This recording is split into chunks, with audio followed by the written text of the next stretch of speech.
감사드리고요. 바로 사연 읽어보겠습니다. 안녕하세요. 저는 올해 42살이 된 여자이고 그동안 제가 겪은 엄청난 일에 대해 이야기를 해볼까 합니다. 저 또한 제 인생이 남들과는 달리 너무 기가 차 이렇게 사연을 보내봅니다. 저는 아주 어렸을 때부터 엄마와 함께한 기억이 전부인 사람이에요. 엄마가 저를 22살에 낳아 아빠 없이 혼자 키우셨거든요. 지금도 22살이면 굉장히 어린 나이인데 그 당시에도 어렸을 나이에 엄마는 절 혼자 키워야 했어요. 그래서 저를 외할머니한테 맡기고 안 해본 일이 없을 정도로 손에 잡히는 대로 일을 하셨죠. 엄마는 제 엄마이자 가장이었는데 외갓집 식구들마저 엄마가 먹여 살려야 되는 상황이었어요. 엄마 밑으로 2명의 형제들이 있었고 할아버지는 병상에 누워 계셨으며 할머니는 저를 돌봐주시느라 경제활동은 하지 않으셨죠. 엄마는 이런 상황에서 단순히 알바를 하며 푼돈을 벌면서 살 수가 없다고 생각을 했대요. 그래서 하게 된 게 주식이었다는 겁니다. 배운 것도 없고 학벌도 짧은 엄마가 어디 가서 사장 노릇을 할 겨를은 안 되었고 그렇다고 돈이 많아 사업을 할 겨를도 없었지요. 그러니 재산을 불릴 만한 것들을 찾다 주식을 접하게 되었는데 그 당시 낮에는 식당에서 일을 하셨고 밤에는 새벽까지 주식 공부를 하셨어요. 저도 그 모습이 기억이 나는 게 엄마는 매일 퇴근을 하고 집에 오시면 방에 들어가 몇 시간이고 바닥에서 일어나지 않으셨어요. 그때 공부했던 부적 같은 주식 책을 아직도 갖고 계시니 당연히 기억이 나죠. 물론 엄마는 주식을 하면서 돈을 잃기도 했고 돈을 벌기도 했는데 다행히 돈을 더 많이 버셨어요. 엄마는 본인이 주식에 재능이 있다는 걸 알게 되시면서 본격적으로 주식 투자에 일을 벌리셨죠. 다른 분들에게 주식을 알려주며 돈을 벌기도 했고 다른 분들이 엄마에게 돈을 맡겨 돈을 불려주기도 했어요. 그럼 엄마가 그 불려준 돈의 일부를 성과금으로 받기도 했죠. 엄마는 주식을 하시면서 별의별 일들과 별의별 사람들을 만나고 겪으셨는데 사기를 당하신 적도 있었고 믿는 사람들한테 발등을 찍힌 적도 있으셨어요. 그러면서 사람 보시는 눈도 좋아지셨고 많이 강해지셨죠. 워낙 또 엄마 성격 자체가 여장부 같은 성격이라 저희 가족은 엄마 하나만 보고 살았던 것 같아요. 엄마가 번 돈으로 엄마보다 10살이나 어린 저희 막내 삼촌을 의사까지 만드셨고 둘째 삼촌은 투자회사까지 차리게 되셨죠. 왜 집안에 딱 한 사람만 잘 돼도 그 집안이 돌아간다고 저희 엄마가 외갓집을 살린 셈이 되었어요. 저도 엄마 덕분에 돈 걱정 없이 살게 되었고 아버지가 없어도 남들한테 손가락질 받지 않으며 배우고 싶은 거나 하고 싶은 것들을 마음껏 할 수 있었어요. 저는 고등학교를 졸업하고 딱히 대학 들어갈 생각이 없어 엄마한테도 대학은 가지 않겠다고 얘기를 했어요. 그러니 엄마도 제게 그래, 대학 가서 4년 동안 하기 싫은 공부하는 것보다 그동안 네가 잘할 수 있는 거 찾아서 돈 버는 게 낫다. 엄마도 중학교밖에 안 나왔는데 엄마가 잘하는 거에서 이렇게 어찌어찌 살잖냐? 라고 하셨죠. 이 정도로 저희 엄마는 성격이 열려 있으셨어요. 그래서 저도 엄마한테 제 계획에 대해 이야기를 했는데 대학 안 가는 대신 알바를 해서 돈부터 벌어보고 싶다고 했죠. 그리고 그 돈으로 미국에 가서 1년만 살다 오고 싶다고 했어요. 가서 언어도 배우고 외국에서 살면서 더 넓은 세상을 경험하고 싶다고 했죠. 그러니 엄마도 네가 네 스스로 돈을 벌어서 미국에 갈 생각을 하니까 내가 자식 교육은 제대로 시킨 것 같구나 라며 제가 6개월 정도 알바를 했을 때 이제는 알바 그만하고 미국에 다녀오라고 하더라고요. 엄마가 돈을 대주시겠다고 하시면서요. 그렇게 전 21살 봄에 미국에 가게 되었고 거기서 어쩌면 운명과도 같은 사람을 만나게 되었어요. 그 사람 또한 한국인 유학생이었는데 나이는 저보다 좀 많았어요. 27살이었죠. 외로운 유학생들끼리 모임을 갖다가 알게 되었는데 처음에는 저에 대한 관심을 갖지 않다가 제가 엄마에게 평생 들어온 주식 얘기를 하니 그제서야 제게 관심을 갖더라고요. 그 사람도 주식에 관심이 많았고 돈 버는데 야망이 큰 사람이었어요. 미국으로 유학을 올 정도면 집이 어느 정도 사는 사람이었을 텐데 얘기를 들어보니 본인 집안은 그냥 평범한 집안이라고 하더라고요. 아버지는 중소기업 회사원이시고 어머니는 가정주부라고 했는데 무리하게 유학을 하는 중이라고 했어요. 그래서 이런 부모님에게 죄송해 본인이라도 돈을 잘 벌어 이 빚을 다 갚아드려야 된다고 했죠.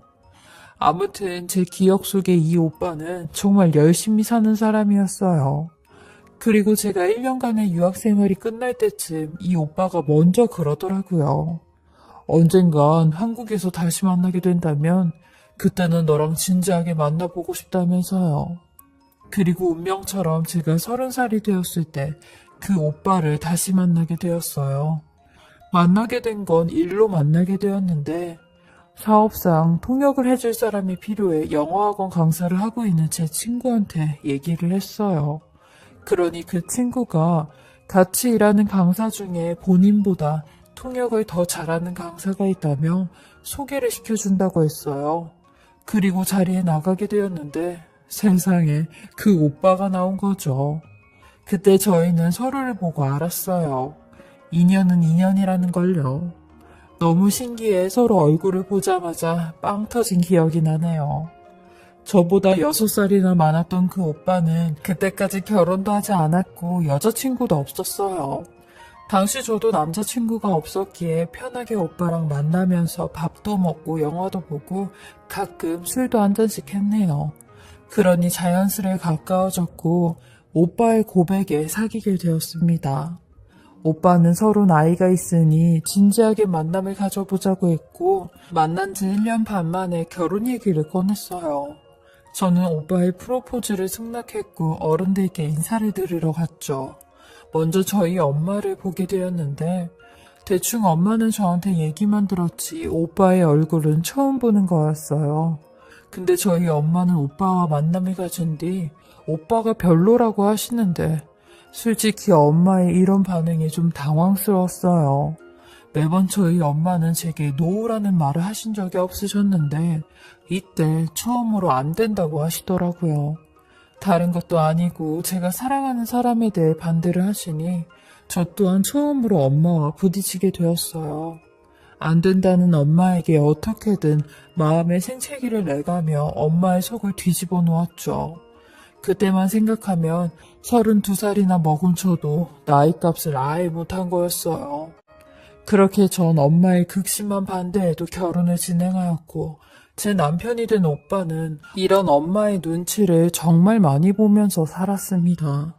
남편이 장모님은 내가 가진 거 없는 아무것도 없는 모자란 사람이라서 날 미워하시나 봐 라는 말을 할 때가 제일 가슴이 아팠어요.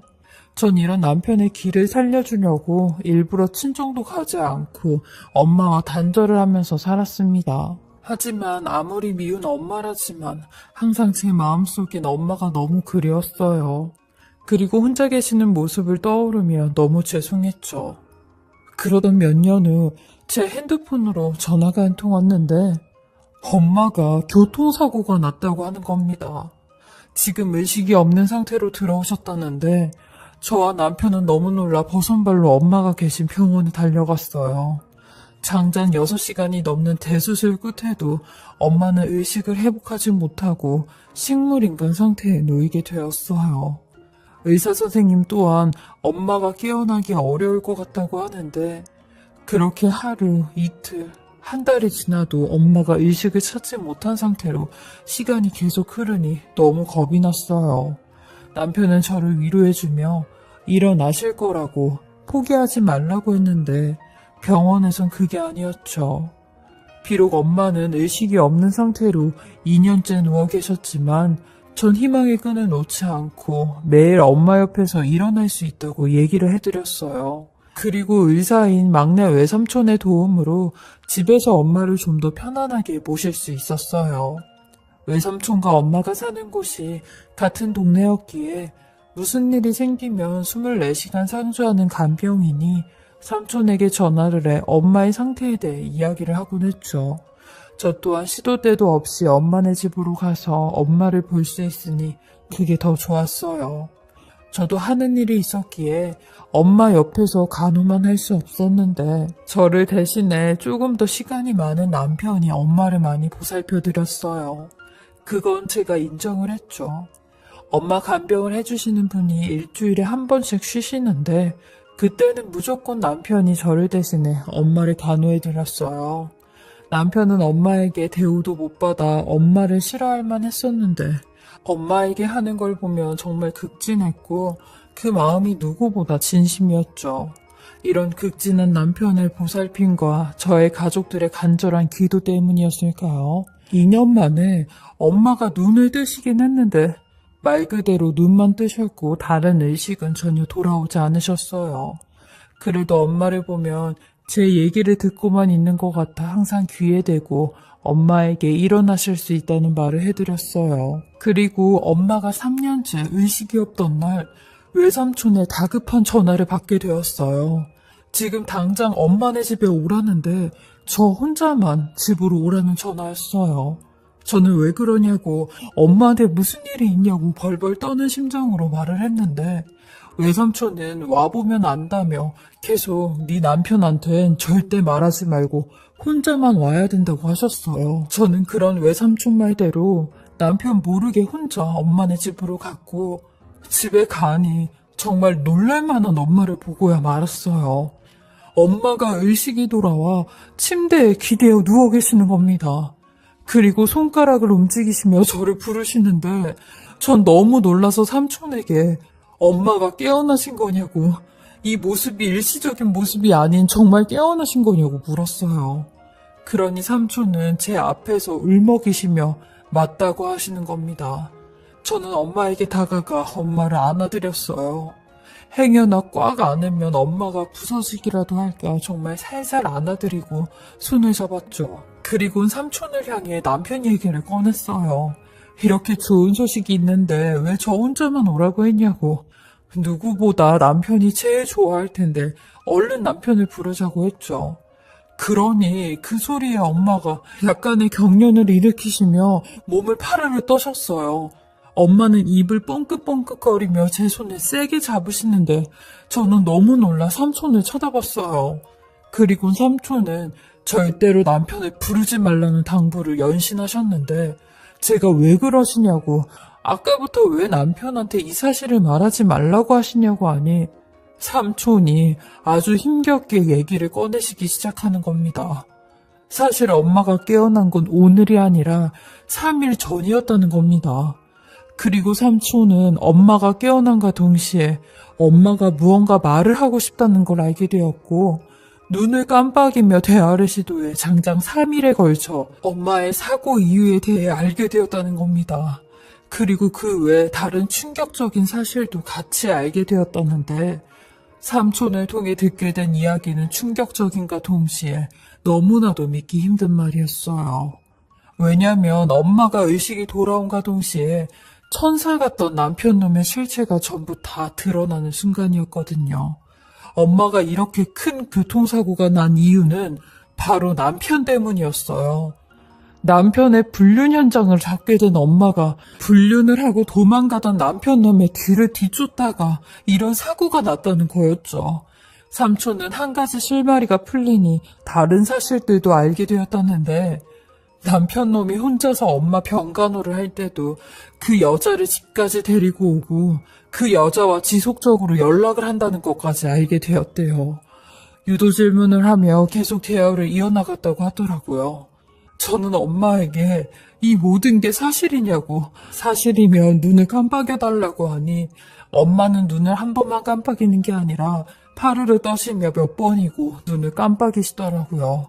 저는 이 모든 게 사실이면 남편놈의 불륜 현장을 잡아야겠다고 생각이 들었고 삼촌과 함께 어마어마한 계획을 세우게 되었습니다. 워낙 철저한 남편이기에 그동안 저한테 단 한 번도 불륜 사실이 걸리지 않았고 발각이 되지 않았다는 걸 보면 치밀함을 넘어 아주 계획적으로 불륜을 저지르는 걸 알게 되었죠. 저는 엄마의 방 침대 밑에 녹음기와 곳곳에 소형 카메라를 티안나게 설치했고 남편이 병간호를 올 때 그것들을 실행하기로 하였어요. 엄마 또한 3년 동안 식물인간 상태로 계셨으니 남편이 알 수 없게 똑같이 연기를 하실 수 있다고 하시더라고요. 그렇게 저와 엄마 그리고 삼촌은 어마어마한 계획을 꾸미게 된 거죠. 저 또한 남편에게 간병인 아주머니가 일을 그만두시게 되었다며 다른 간병인을 구할 때까지 누군가 엄마를 보살펴야 된다고 덫을 깔아놨어요. 그러니 남편놈은 아주 천사의 얼굴을 하곤 여보, 내가 있잖아. 당신은 일 때문에 자리 못 비우니까 내가 할게. 우리 여보 걱정 안 되게 가족인 내가 우리 장모님 보살펴 드릴 테니까 걱정 마. 라며 아주 가증을 떨더라고요. 그렇게 남편놈은 24시간 동안 엄마와 붙어 있게 되었고 그 하루 동안의 남편의 악마 같은 모습이 전부 다 녹화되고 녹음이 되었어요. 남편놈은 엄마네 집에 가자마자 엄마를 향해 입에 담기 힘든 말부터 꺼내더라고요. 아이씨 깜짝이야. 이 노인네는 눈 감고 있을 때는 모르는데 눈을 뜨고 난 다음부터는 더 꼴 보기가 싫네. 라며 역겹다는 말까지 서슴없이 하더라고요. 그리고 거의 방 밖에 나가 안방에 엄마를 혼자 두게 하였는데 소파에 대자로 누워 어떤 여자와 통화를 하는 장면도 녹화가 되었어요. 남편놈의 통화 상대는 당연히 그 상간녀였고 그 통화의 주제 또한 당연히 저희 엄마였죠. 남편놈은 전화를 하자마자 저희 엄마 욕을 하며 대체 본인이 언제까지 이 짓을 해야 하는지에 대해 불만을 토로했어요. 그리고 하게 된 말은 충격 그 자체였죠. 야, 미란아, 내가 이 노인네 이렇게 됐을 때 얼마나 속으로 깔깔대면서 웃었는지 아냐? 마누라는 아주 그냥 죽상을 하고 있는데 나는 상속받을 생각에 아주 신이 나서 펄쩍펄쩍 뛰었다니까. 이 노인네 저 세상 가면 그 돈 다 마누라한테 오고 그 돈이 곧 내 돈이 되는 거야. 마누라한테 재산 상속되면 내가 바로 이혼하고 재산 분할 받아서 너한테 갈 테니까 우리 조금만 힘내자 라는 말을 하더라고요. 그러니 스피커폰으로 전화를 하던 남편의 상간녀가 그러니까 내가 그거 하나 보고 이날 이때까지 버텨온 거 아니겠어? 비록 내가 자기랑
물론 결혼은 못했지만 이런 늦복이 터져서 제2의 인생을 살겠네 라는데 그 둘은 마치 과거를 회상하듯 제겐 고맙게도 과거 얘기까지 하더라고요.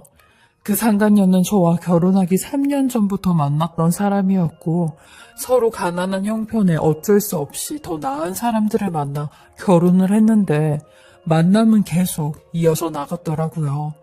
가진 거 없는 사람들끼리 살면 평생을 이렇게 가난하게 살아야 된다고 서로를 위해 결혼을 포기하고 나중에 돈이 생기면 그때 이혼을 결심하자고 했다는데 정말 기가 참 말이 안 나왔어요.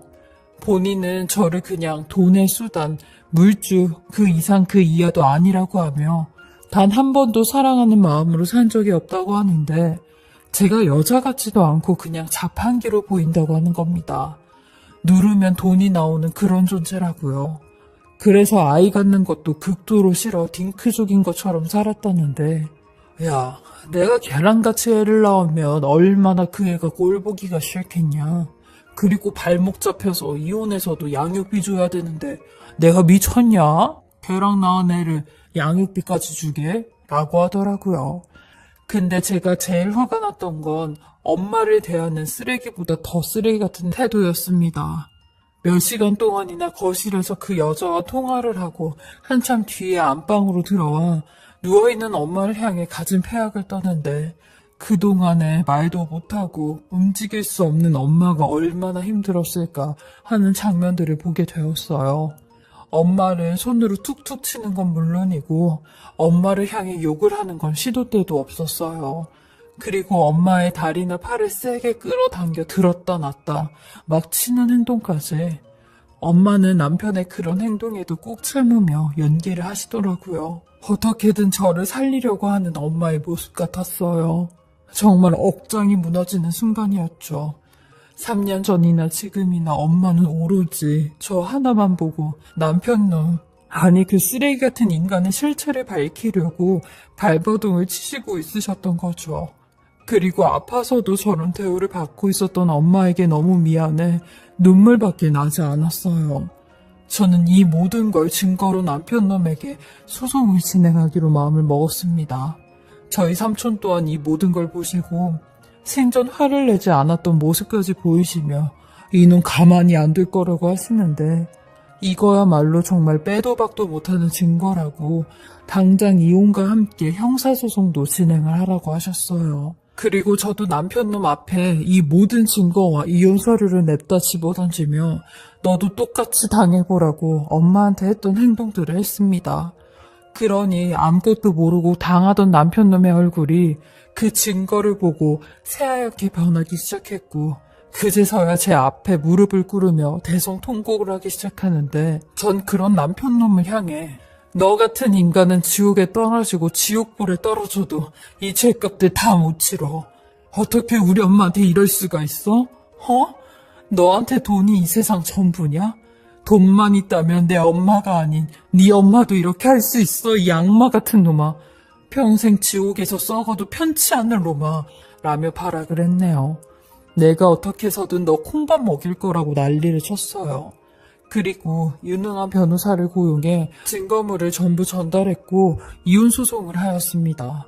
남편놈이 지금까지 학원에서 벌은 수입의 거의 전부를 그 상간녀한테 준 사실도 알게 되었고 그에 따른 재산 기여도도 전혀 없다는 사실이 밝혀져 그놈과 재산 분할을 안 해도 된다는 판결이 나오게 되었어요. 저 또한 사업을 하면서 제 앞으로 빚이 많아 가진 재산도 없었는데 저 인간은 저의 재산이 아닌 오로지 엄마의 재산만 탐을 냈던 인간이니 엄마가 하루라도 빨리 저 세상이 갔으면 하는 마음이었겠죠. 상속받을 마음에 그 상가언녀와 깔깔대며 웃던 악마 같은 인간이었으니까요. 그리고 그 상간녀에게도 당연히 소송을 해 평생 상간녀라는 꼬리표를 달게 해주었어요. 상간녀 소송하면서 그 X의 얼굴을 보게 되었는데 초면이 아닌 구면이더라고요. 몇 년 전 남편놈이 어떤 여자의 차를 타고 집에 왔는데 제가 그 모습을 딱 보게 되었고 그때 남편은 그 여자를 같이 일하는 학원 강사라고 소개를 했던 게 기억이 났죠. 이런 식으로 아슬아슬하게 빠져나가며 불륜을 대놓고 저지른 남편놈에게 또다시 화가 치밀어 올랐어요. 물론 저는 그 상간녀한테 위자료 1,500만 원을 받게 되었고 남편놈의 형사소송에는 집행유예가 선고가 되었어요. 죄질에 비해 너무 가벼운 선고였고 속이 뒤집어지는 선고였지만 남편놈 인생에 주온 글씨 하나 그어졌다는 생각을 하였죠. 그리고 남편놈 근무하는 학원에도 이 소문이 쫙 퍼져 직장에서도 당연히 잘리고 백수가 되었어요. 지금 생각하면 엄마가 왜 그렇게 결혼을 반대했었는지 이제야 알겠더라고요. 엄마가 사람 보는 눈은 귀신이었는데 그 말을 들을 걸 하는 후회도 들었어요. 그리고 저를 위해 그 인간의 바닥 같은 치부를 알리기 위해 3년 전이나 지금이나 안간힘을 써가며 깨어나신 것에 대해 너무 감사드리고 죄송했어요. 하나밖에 없는 절 위해 엄마는 이 모든 걸 바쳤는데 저는 엄마의 그 반대 하나에 몇 년 동안이나 연락도 안 하고 살아왔던 세월이 너무나 후회스럽고 너무나 죄스러웠죠. 지금은 엄마가 괜찮아지신 지 2년 정도 되었는데요. 2년 동안 어눌했던 말도 조금은 괜찮아지셨고 재활치료도 계속 하시며 걷는 연습을 하고 계세요. 저 또한 이혼한 지 2년이 흐르고 남편놈과의 모든 소송이 끝나니 이제야 좀 사람 사는 것처럼 살고 있어요. 그리고 엄마와 단둘이 지내며 남은 평생 엄마를 위해 제 삶을 살려고 마음을 먹었어요. 이제는 제 인생도 평탄한 길만 있길 바라며 제 기구한 인생 이야기를 해보